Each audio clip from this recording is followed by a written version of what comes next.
I saw a really interesting and somewhat terrifying meme the other day. On the top half, it had these piles upon piles upon piles of books on fire, set on fire by a group of people. And on the bottom half, it had that little thing that shows up on the screen when it says this video has been deleted and you're trying to go back to watch a video you've seen before. Welcome to Leading Leaders Podcast, 5-minute videos, 5 days a week. I'm Loren Norris with Leading Leaders Podcast. This morning, today, May 6th, 2020, I usually get up between 5:15 and 5:20. Sometimes if I'm lazy, I'll sleep into 5:25, maybe even 5:30 if I'm really pushing it and I don't have to be out the door as fast.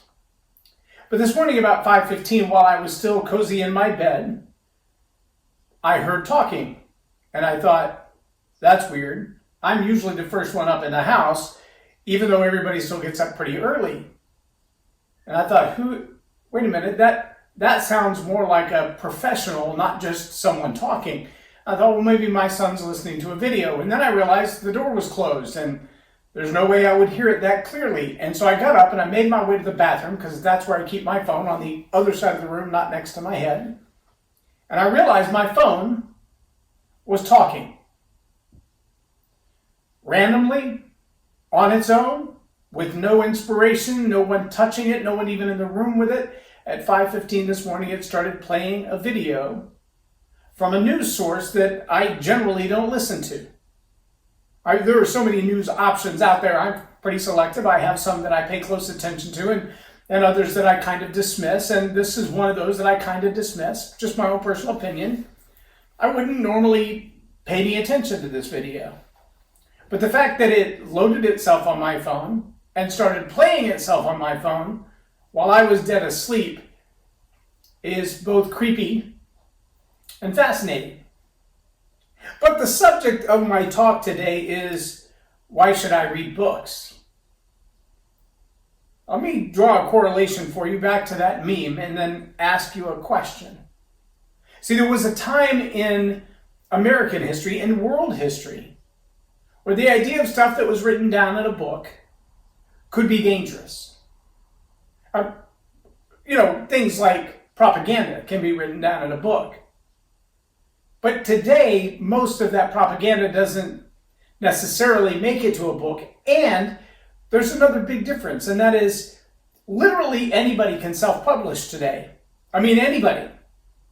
You don't even have to have $2,000, $3,000, or $10,000 to get a stack of books. This book is self-published. I wrote this one in 2011. It's the first of 6.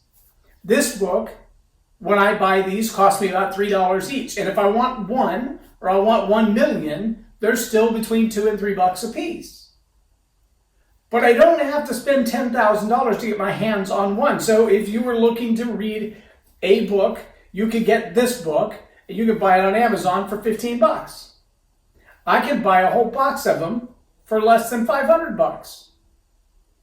So to say read a book, that's good advice. But remember, back in the day, to get a book published required a whole lot of research and preparation. The academic bar to get your stuff printed in a book was very high. There was a control system, if you will, on quality, called publishing houses or academic institutions. And so if your content was in a textbook, it had been vetted quite well by people who should know. And the ability to manipulate or propagandize the content in that book, well, it was pretty hard. It was still done, but it was pretty hard, which means when you go back to some of those textbooks, you may have to balance honesty with how have things changed since this was written. Maybe society or cultural knowledge has changed. But generally speaking, what's in an old book, usually pretty well vetted by the time it got there, as opposed to a video that I could shoot today and could be deleted tomorrow because somebody disagrees with what's in it. Or I could shoot it today and I can come back tomorrow and record it and replace exactly the same content where it has the same video name, the same thumbnail, it's in the same address, but the actual video behind it has an entirely different set of instructions or teaching or research behind it. See, it's really easy today to manipulate the data. It's even easy to take source data and kind of pull out of it what you want. My wife's degree is in psychology, but one of the classes she spent a lot of time in that degree is called statistics. And if you don't have a degree in statistics, you only have to know this about statistics. Statisticians record facts, but statistics can lie. And anybody can manipulate the numbers to get out of those statistics what they want. I encourage people that I mentor to read books, and whenever possible, old books. Look back for books that haven't been changed in 20, 30, 40 years. I still keep a set of 1980 encyclopedias because there are things that are being taught in the school system and in public today about events that took place then that are untrue. And I think we need to be able to go back to the source sometimes and ask what really happened from the people who were there. So I encourage you, read a book. Yes, it's good to watch a video, take an online course, but read a book. I'm Loren Norris with Leading Leaders Podcast for Tell It Like It Is TV. Have a blessed day and read a book. Subscribe now for our extensive video library of leadership lessons promoting faith, family, and freedom.